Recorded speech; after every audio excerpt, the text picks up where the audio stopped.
Are you interested in an MBA program located in Europe with a strong entrepreneurial flavor and also a strong track record of excellence? And would you love to complete your MBA in a little over a year? Then HEC Paris may be just the ticket for you. And today's guest is its MBA Admissions Director. Welcome to Admission Straight Talk, the podcast dedicated to graduate admissions and helping you approach the application process thoughtfully and successfully. Your host is Accepted's founder and world-renowned admissions guru, Linda Abraham. At Accepted, our mission is to get you to that unforgettable moment when you read your acceptance email and shout, "Yes, I'm in!" Confident you'll be attending the perfect program to help you launch the career of your dreams. Welcome to the 470th episode of Admission Straight Talk. Thanks for listening. Are you ready to apply to your dream MBA program? Are you competitive at your target programs? Accepted's MBA Admissions Quiz can give you a quick reality check. Just go to accepted.com/MBA quiz, complete the quiz, and you'll not only get an assessment, but tips on how to improve your qualifications. And it's all free. Again, use the calculator at accepted.com/MBA quiz to obtain your complimentary assessment. It gives me great pleasure to have, for the first time on Admissions Straight Talk, Benoit Banchereau. Benoit is the Executive Director, Marketing and Admissions at HEC Paris's MBA Programs. He earned 2 master's degrees from the Sorbonne in Paris, one in bilingual journalism and the other in media and communications. He also participated in INSEAD's International Marketing Program. He has worked in communications and marketing for companies like A.T. Kearney, Standard & Poor's, and Freshfields, Brookhouse, Deringer before joining HEC in 2015 as Director of Marketing and Admissions. In 2019, he became the Executive Director of Marketing and Admissions for all of HEC Paris's MBA programs. Benoit, welcome to Admission Straight Talk. It's a pleasure to have you on the show. Thank you, Linda. Bonjour à tous, in French, as we would say. Okay, thank you. I'll start learning it. I'd like to start with a few general questions about HEC Paris and then get more specific and focused on admissions for the full-time MBA program. Can you start by giving us an overview of HEC's 3 MBA programs? Yes, sure. So we have. So what I'm doing, you did well in the presentation, and just to mention that I was. My job was covering actually not only the full-time MBA but also the executive MBA. And the partnership also that we have with 2 other schools with another executive MBA. So first of all, yes, we have an MBA, a full-time MBA that takes place on the campus of Jouy-en-Josas, the campus of HEC Paris, and it's a 16-month program that you do on site. So probably later on, I'll be able to tell you more about the program and how it's built. For the executive MBA, it's a between 15 and 18-month program that concerns actually people who are generally above 35. And it's a part-time MBA. We have 5 flexible options to take. So we have some modular intakes and also some end-of-the-week intakes, and we have also a bilingual intake, French and English, and also a last one that is taking place in Qatar, because we have an office in Qatar and in the Middle East. And this program is actually very highly ranked in the FT, since it's got the number 1 place. So for the moment, so far so good. But you never stay too long at the first place. And eventually we have the TRIUM Executive MBA. It's a partnership with the NYU and LSE, London School of Economics, that we're having. So it's a very special offer, very international, and this gives you actually the opportunity to belong to the 3 alumni communities from HEC, from NYU, and from LSE. And is that a full-time program or a part-time program, the TRIUM program? It's a part-time program as well. Also aimed at the executive market? Yes, exactly the same target. It's just in terms of population, it's more expensive than our executive MBA at HEC. but it really gives a very special offer. There's usually between the 50 and 60 participants, so it's a very small cohort, very specific, with people who try to get an international perspective, and with this alliance between HEC, NYU, and LSE at the time in the world when we see that the international relations are so important. It gives a very interesting approach, especially with our friends from LSE, who can actually bring this to the students. Wonderful, thank you. I actually visited HEC's campus. So about 10 years ago, there was a conference for consultants, and I was invited to participate in it. And it was, it's a beautiful campus. I thoroughly enjoyed the visit. And it's quite an opportunity to study there. There's no question in my mind. Oh, yes. I wish I had the opportunity to study there. I mean, this is really a great place. Right. Now, can you zoom in on the full-time MBA program's more notable and distinctive elements? Just give us an overview of that program. Yes, of course. So it's, well, basically what you're going to get from the full-time MBA, it's the courses, the quality of the courses that we provide with top professors. So this is really what is interesting. First of all, when you get access, you're admitted to this MBA.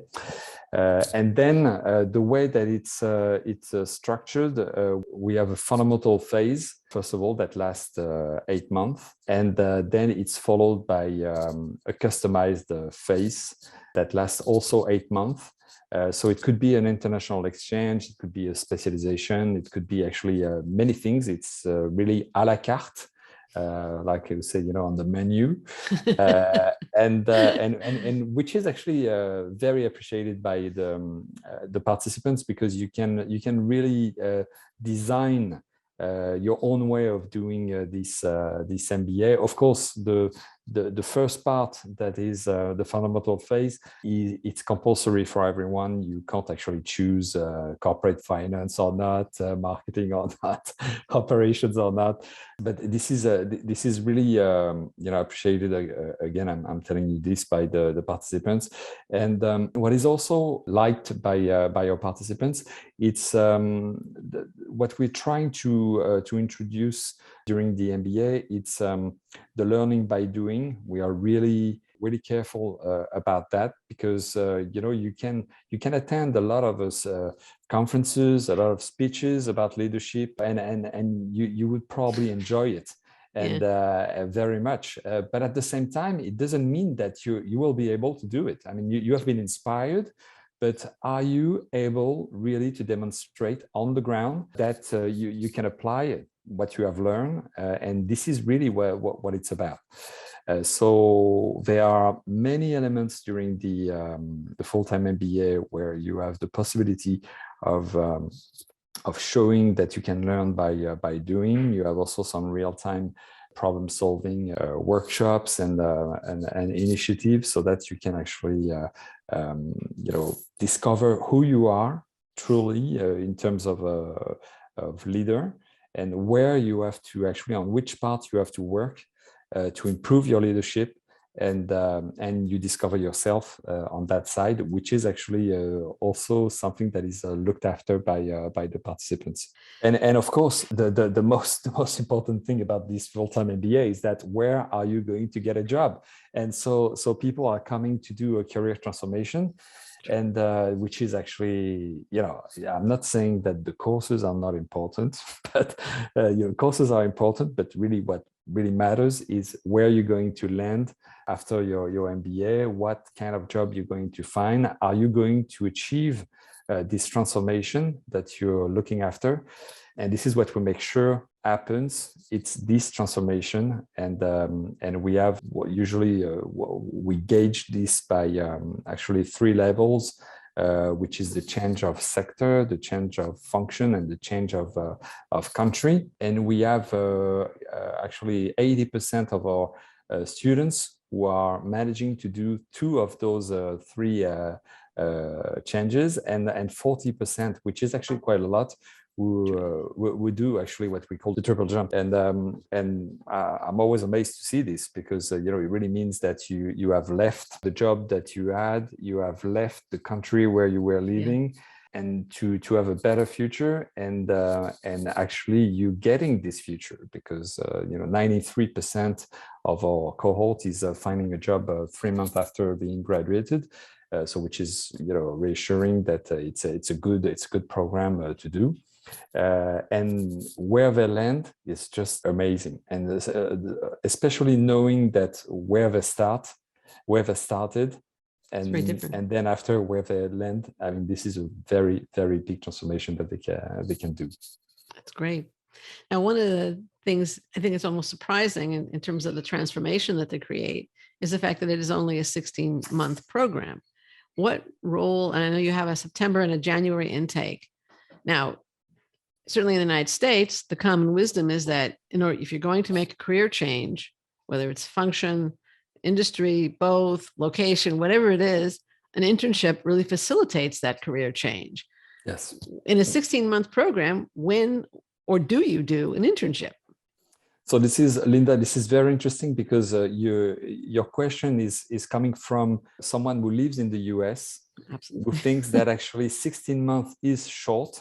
That's right. But when you actually live in Europe, you have actually a main competitor that is the INSEAD, and right. They are doing everything in 10 months. So it's even shorter. Okay. So actually, what we're considering is that this is why we have chosen to do this full-time MBA in 16 months. Is that it's the right time to make this transformation, because if you want a true transformation, for us, it's very hard to do it in 10 months. You need those 16 months because you're going to do, like you said, an internship. So it could be actually a summer internship, or it could be right after the phases that I was mentioning before and before graduated. You can actually find some room before the graduation to do actually an internship also at that time.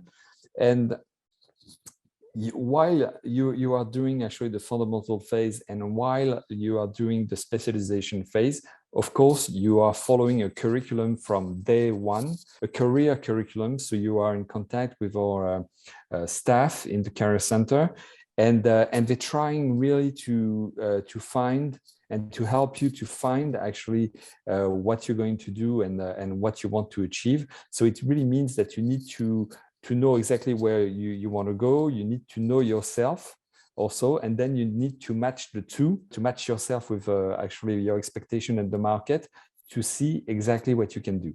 And when you do this, then you can actually see if you need an internship to achieve this. It's not actually compulsory. Sometimes, even though, I think we have about 60% of our participants who are doing an internship, but it means that 40% of them are not. That's exactly what I was thinking. And they get actually great jobs. So it's not actually, an obligation to do an internship to get the right job. It helps on many aspects. For some jobs like consulting, if you want to join a consulting firm, of course, this is actually something that is going to help you to join a consulting firm. But for some other jobs, actually, you don't need an internship. You can actually go straight away to where you want to go.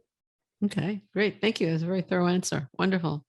Now, English, as I understand, is a language of instruction at HEC. Other than a knowledge of English, are there language requirements? Yes, actually, and that's a big requirement. You need to do 3 languages during your MBA. So it means that if you're American, so obviously you speak English, so this is actually a good thing. But then you will have actually to do 2 other languages. So we recommend to do French because you will be living during 16 months in a country, and it's actually great to know how to speak and to interact with the locals in Paris when you're going to ask for a coffee, when you're going to to try to find your way. So we don't expect you in the end to be black belt in French, because it's a difficult language, And but at least you will pass the test that shows that you know how to express yourself in French, and then you can find actually another language. So it could be most of our participants, they have already a mother tongue language, then they know how to speak English, and then they only learn French. This is the third language that they have to learn. But this is actually, it may seem like a big constraint, but it's actually great. People are enjoying this on campus because they're learning new cultures, and since they are actually mixed, I mean the diversity of our class is so big. This helps a lot actually when you do this. I'm sure, and it's. I mean, I did a year abroad when I was in college, and obviously I picked up, not obviously, but I worked hard to pick up the language of the country, of the host country, and it was tremendously enriching. Oh yes. So yeah. I'm a typical American with limited foreign language abilities, but my parents were multilingual, and both of them, and it makes an enormous difference. Yes, and European. Yeah, but it's knowing actually another language, because I'm telling you this, and I insist on those language aspects. Our full-time MBA is so diverse that we have only, I mean, concretely in the MBA we have only 6% of French in the MBA. So this is a big difference compared to the US, because from all my friends who did a great MBA in the US, even in the most prominent schools like Harvard, Wharton, or Stanford, they all told me that it was already huge to have 20% of international people in the class. So which was actually great at that time, but most of the cohorts actually was actually coming from the States, and sometimes it's difficult because you have a leading population over only some representatives of some countries. But at HEC, and I think it's the same with our main competitors, the INSEAD, it's quite well balanced in terms of region. For instance, what I can tell you is that the way that it's spread our population, we have the latest figures. We have 24% coming from North America and Latin America. We have only 19% coming from Europe. That's surprising, yeah. That's surprising. And we have 11% coming from Africa and Middle East. And we have 46% coming from Asia and Oceania. So I would say that the most prominent and largest population is coming from India. There's probably 21% of Indian participants, and the rest, it's a lot of people coming from all different countries. China is important, but not so important in terms of number. So the good thing is that you are truly mixed there's not like a leading population overrepresented, for instance, in the class, and you need to find your way, and you need to understand the specificity of one country, and you find this in the language actually, because you discovered really the specificities of people and their countries in the language. So when you learn a new language, it's a way actually to understand why people are behaving like this and not like you. Right. It's also, I think languages, at least I've read it, I believe it, that languages train you to think in a certain way, in certain categories. Languages categorize reality in specific ways. And so when you learn a new language, you're also learning a different way intrinsically of looking at the world. Exactly. And life. Yes. And the other day there was someone actually asking me, but why is it so diverse at HEC? And I was saying that it's actually a chance for participants, but it's also a challenge for participants. Oh, absolutely. Because when you are concretely doing an exercise, a strategy exercise, and in your team, you have 10 people by team, and then you have someone coming from France, from Russia, from the States, from India, from China, from South Africa, and someone from Germany. And then all the stereotypes that you can have in mind, from all these countries, they are true. And when you have to make a decision, when you have to decide, when you have to make sure that everyone is contributing, doing actually their part, this is a real challenge, because the notion of time is very different from everyone.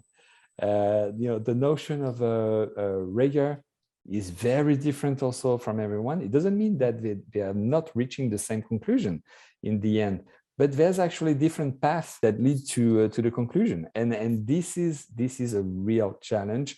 And if in the end you are working in another environment, because everybody's working actually abroad from their countries, if you are working in an international company, you will be facing these kind of challenges, and it's hard, and you need to be patient, you need to understand, and you need to move on.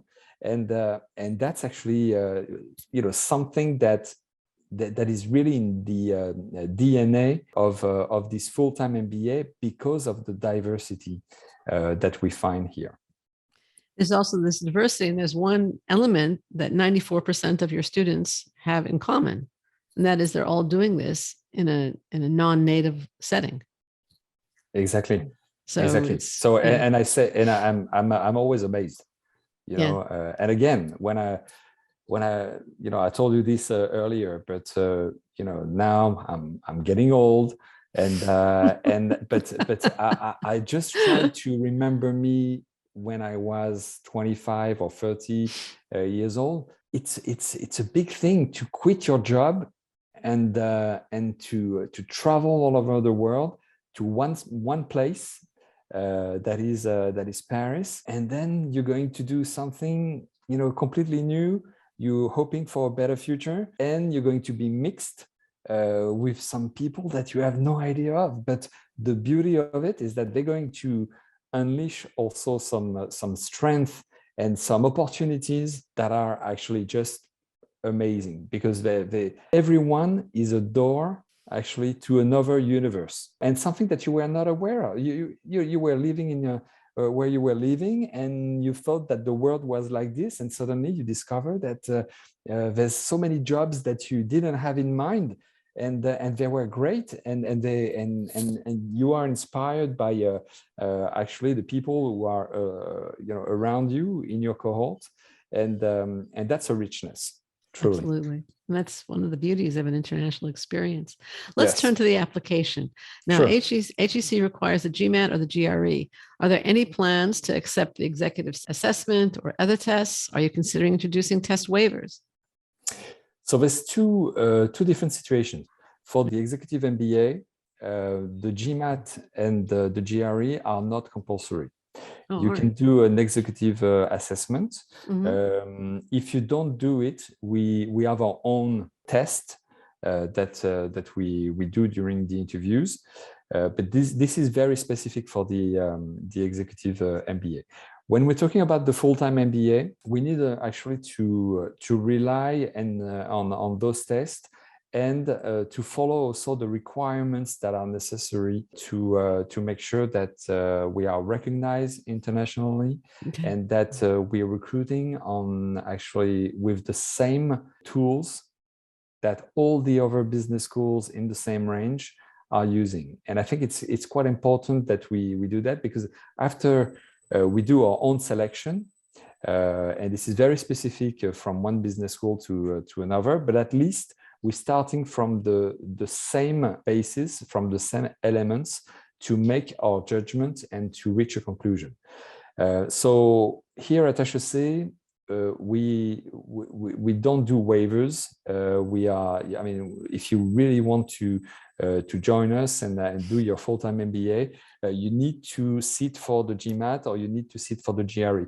We don't discriminate, if there's not actually one test better than the other. If you feel more comfortable, or you have already passed a test that is, for instance, the GRE, it's okay with us. We know how to gauge the GRE. We know how to gauge the quality of people.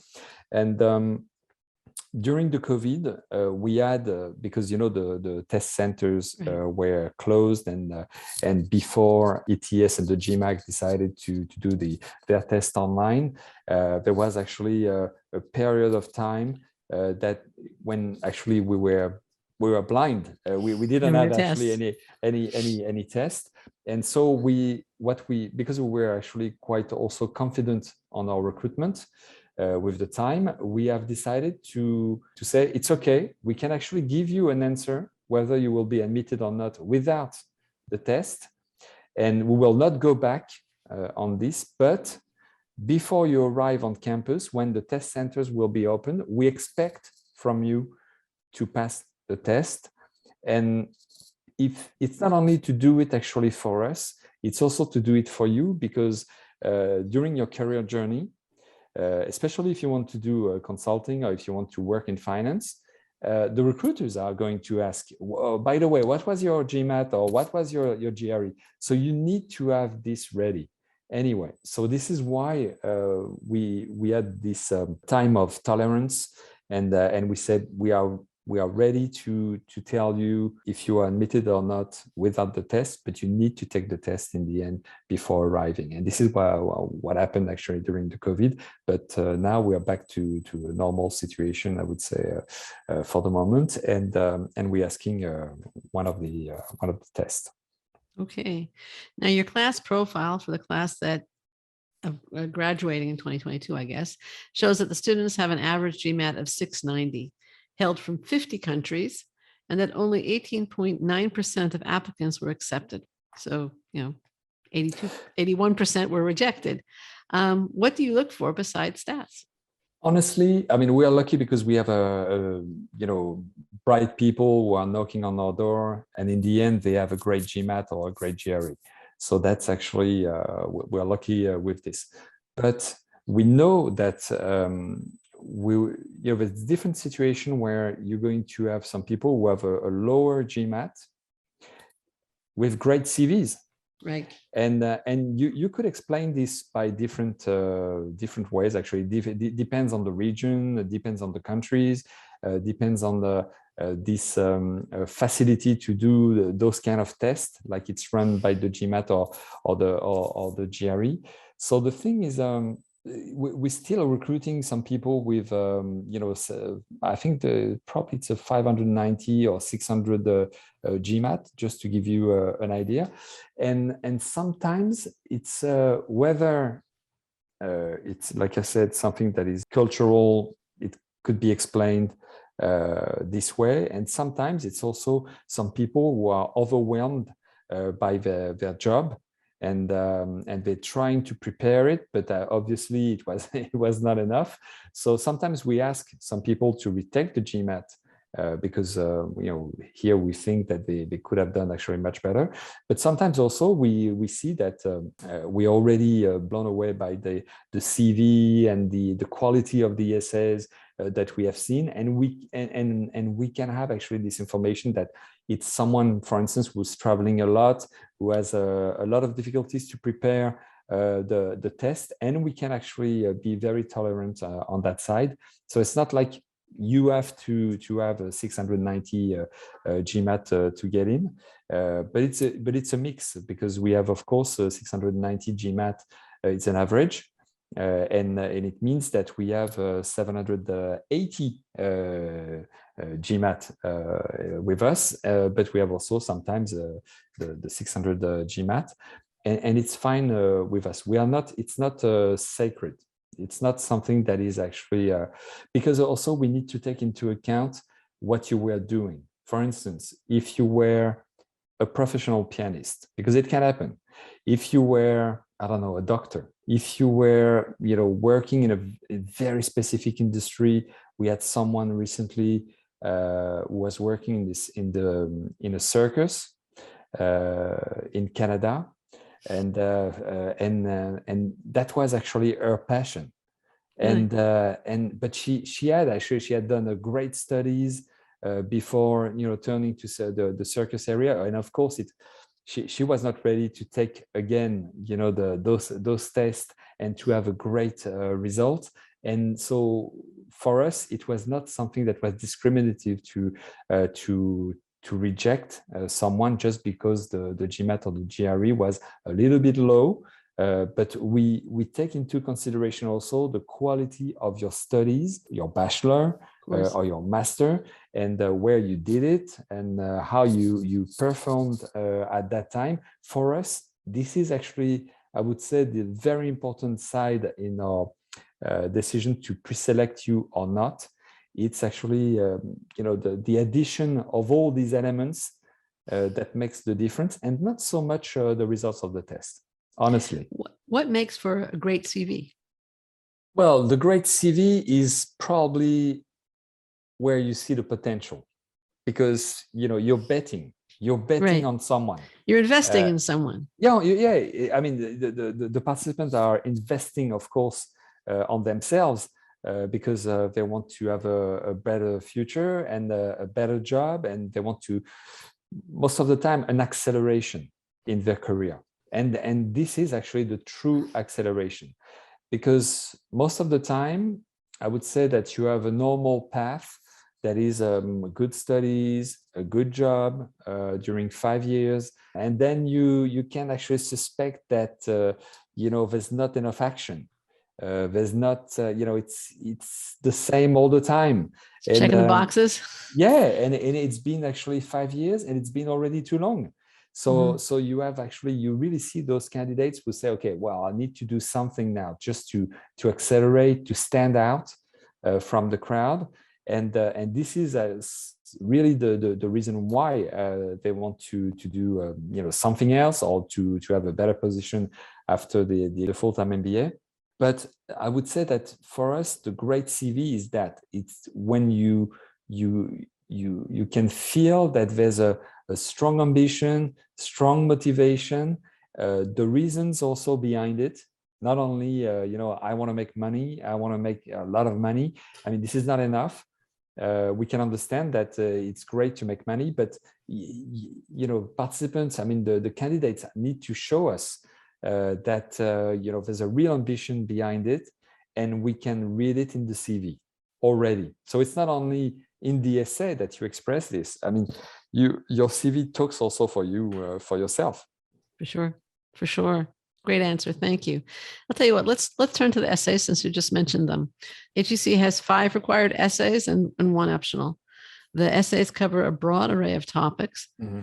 What do you want to learn? First of all, are you planning to keep 5 and 1 optional next cycle? And what do you want to learn from the essays?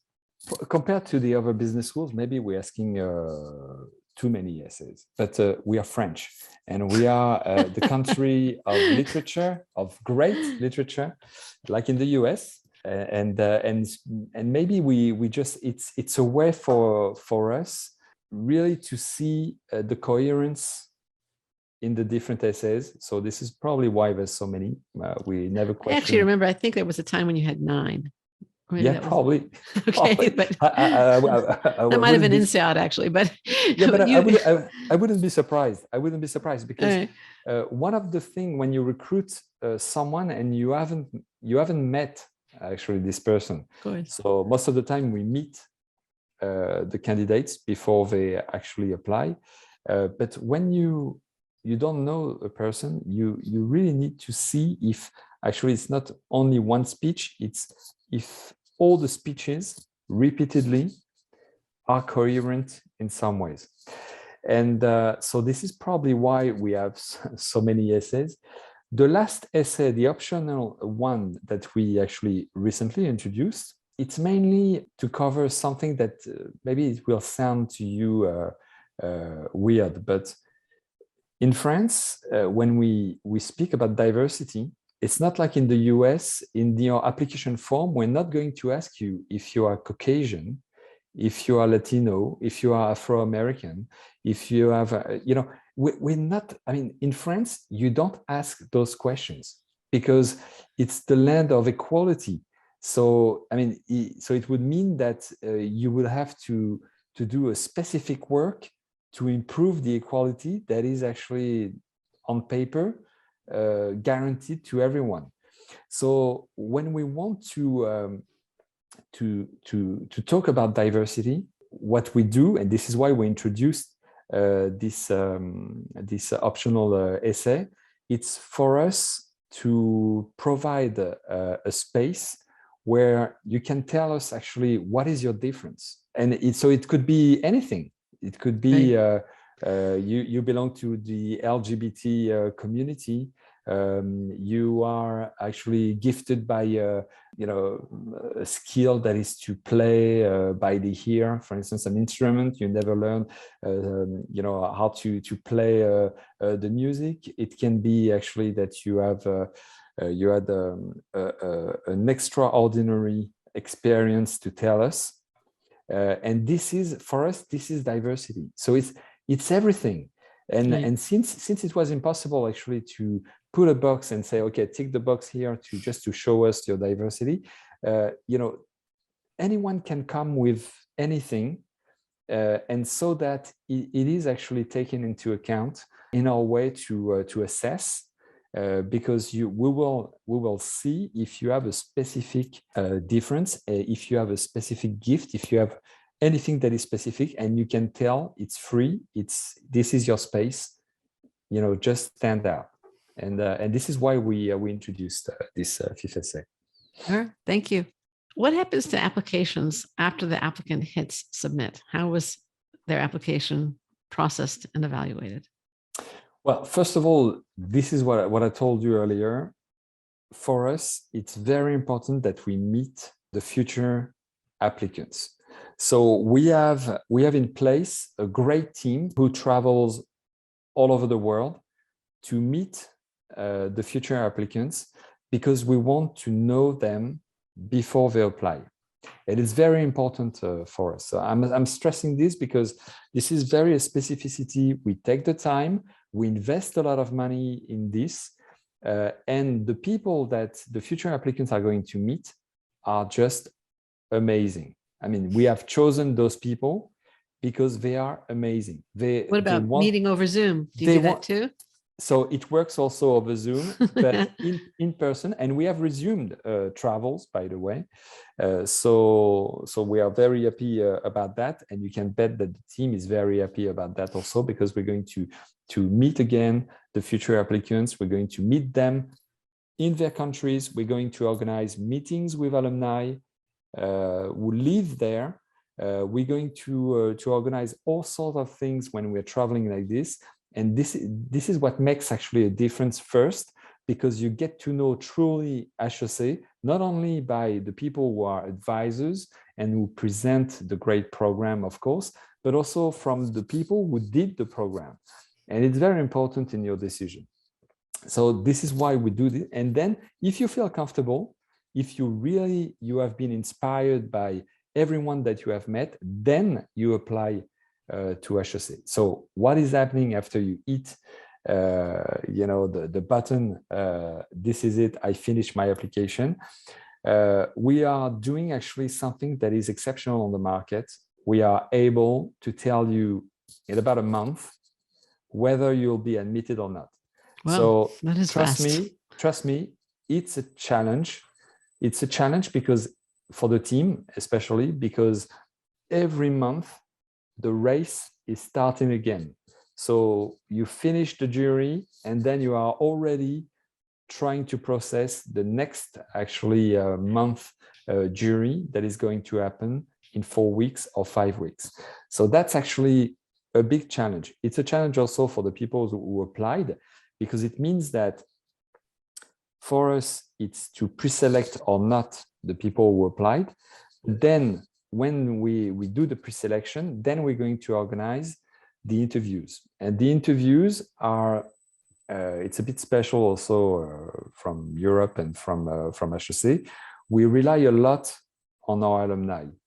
And this is the alumni who are going to do the interviews. So there will be 2 interviews with 2 alumni. Usually it's an alumnus that live near where the applicant is living. We used to encourage to do this in person. And since the COVID, of course, we moved to a Zoom interview, even though you were living just 2 blocks away from the applicants. It's a shame, but it was by Zoom. More and more, we're going to resume those interviews, in-person interviews, because it's well appreciated by on both sides. And why are we actually trusting our alumni community? It's because there's one thing that we can't really define by words. It's the culture. The HEC Paris full-time MBA culture. I will not be able to tell you myself in words what it is.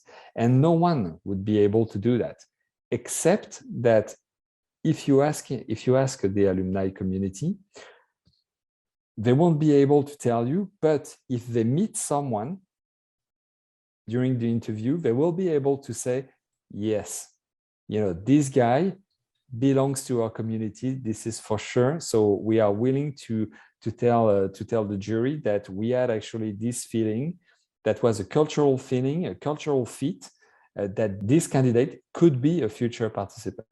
Right. Well, what's the most common mistake you see applicants making in the application process? I know that it would be actually easy to answer this question, but it's actually more complicated because we are seeing so many mistakes. Like, but it's how much time do we have, huh?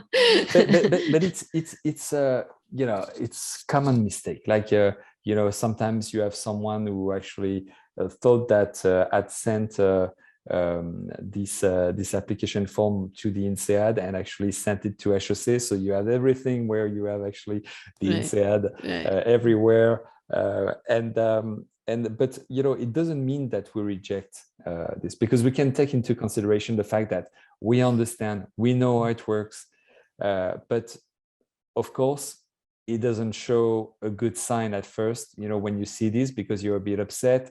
You are working with HEC, and that's, but this is something that we can reconsider. But I'm telling you this because it's very important to tell your audience and the future participants to an MBA, and we hope at HEC, that it's very important. Every detail counts. Every detail counts. I mean, but we can understand sometimes that if there's a mistake in your CV, in the spelling mistake, but normally we shouldn't see these kind of mistakes, because what we expect from the future participants, it's actually this capacity to be focused and to be rigorous and really to mean everything, and to be aware of all the details. So basically, this is what we see, 95% of the time, it's actually perfect application, no mistakes like this.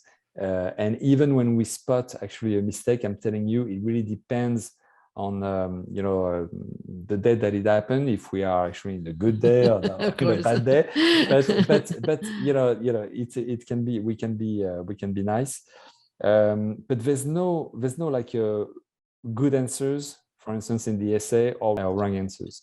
But when we had that very recently, I think we have one essay that actually is asking, what is your inspiring figure, who has been and someone who had actually an excellent GMAT, someone who had an excellent career path, who actually said, I think that Hitler was actually a great leader, and I'm going to explain to you why he was a great leader.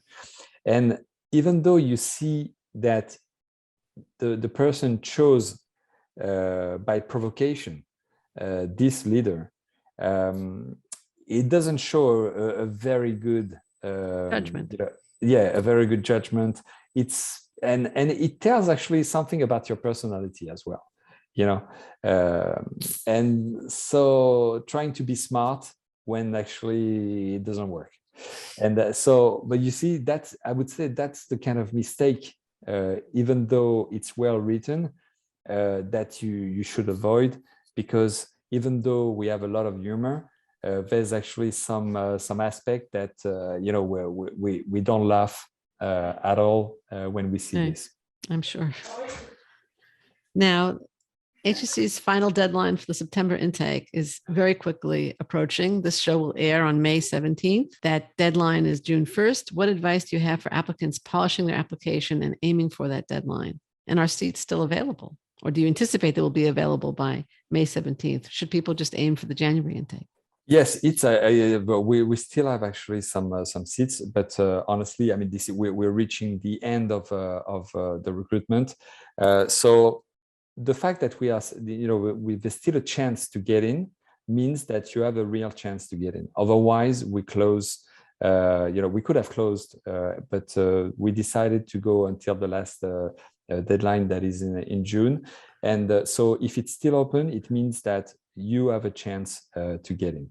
And especially if you're coming from Europe or close countries from France, and you won't have any difficulties with your visa, this is actually still possible. If you are coming from actually a very remote country and you know that it will take some time to get the visa, etc., it might be a challenge. And sometimes we say, okay, don't take the risk. I mean, you are willing, of course, to take the risk, but don't take the risk. You can actually target January 2023 instead of the September 2022. It's only 4 months away from September. I mean, it's not a big deal, but if you have actually a better chance to arrive safely with actually all the documents that is required and that you get your visa, it's probably a better option. I just have one more question for you. Is there anything you would have liked me to ask you? Anything you'd like to address? Maybe when you didn't ask anything about diversity, but I covered this earlier. There's one, there's two things. Go ahead. I would say that when you're talking about HEC Paris, you think that actually it's in Paris, but our campus is not in Paris. It's just outside Paris. It's a beautiful, beautiful location. It's 15 kilometers, so it's very easy actually to commute and to get to Paris. The thing is, this is an amazing opportunity to have a campus like this one, because I have visited actually many business schools, and this one is a truly residential campus. So it's a residential MBA. You can actually have your room. You're going to make the most by actually living with your cohort all the time together, make strong ties with each other. And this is actually something that is just amazing. I know that the participants, the MBA participants, are looking for this, because they are looking for the courses, they are looking for, of course, to have the MBA in the end. But what will remain is actually the fact that you're going to meet some people who are going to be your friends until the end of your life, truly. And because the reason why it's not actually, it's a bit different from where you were doing a bachelor. When you were doing a bachelor, you were not aware that the network was so important, and you probably had a couple of friends, but that was it. But this time you're coming back to school, you're coming back on the campus, and now you know that the network is key, and people are coming from all over the world, great situation, a great career, great jobs, and you want actually to have some ties with these people, and you want to keep those ties actually through time. And the only way to do that genuinely is actually to spend some time with each other. And to live 16 months on campus is just unique. And so I would say that this is one aspect that I wanted to mention. The second aspect, which is actually linked to this, and I'm always amazed by stories like that. We did actually some stats, and we spotted that 20% of our participants are finding a job thanks to their friends in their cohort.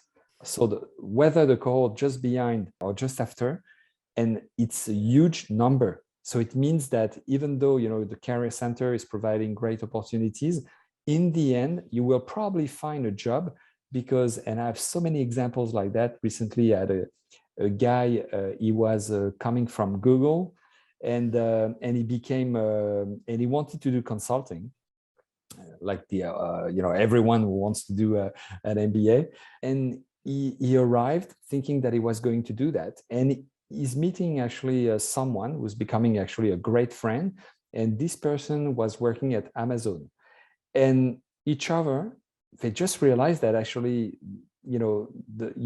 their friend, I mean, the one had actually the job of the dream job that the other, and they actually helped each other to go to Google and to go to Amazon. And that's actually the kind of stories that you're hearing all the time on campus. Wow. Because people are just helping each other. And the fact that it's a relatively small cohort of 300 people, helps to do that, because it's still at the right size to have those interactions and to make those genuine connections with each other. Wonderful. All right, Benoit, thank you so much for joining me today. Where can listeners and potential applicants, candidates, participants learn more about HEC Paris's full-time MBA program, or any of its programs for that matter? So we can learn more actually on the website. You'll see there's the brochure is available. You don't even have actually to leave your email to get it. Everything is available. So we make it very easy for you to find the information, and you can connect with the amazing team that I was talking about.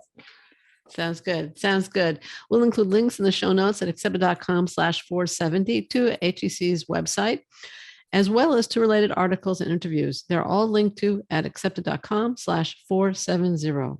Quick reminder, don't miss the MBA Admissions Quiz. Find out if you're really ready to apply and competitive at your target schools. Take the quiz at accepted.com/MBA quiz. Listener, thank you too for joining Benoit Banchereau and me for our 470th episode. If you find the show worthwhile, please subscribe. Make sure you don't miss any future shows, be they with admissions directors, professors, current students, test prep pros, or alumni doing great things. You'll find subscribe links at accepted.com/470 or lovethepodcast.com/AST as an Admissions Straight Talk. Thanks again for coming. This is Admissions Straight Talk, produced by Accepted, and I am your host, Linda Abraham. I'll talk to you again next week.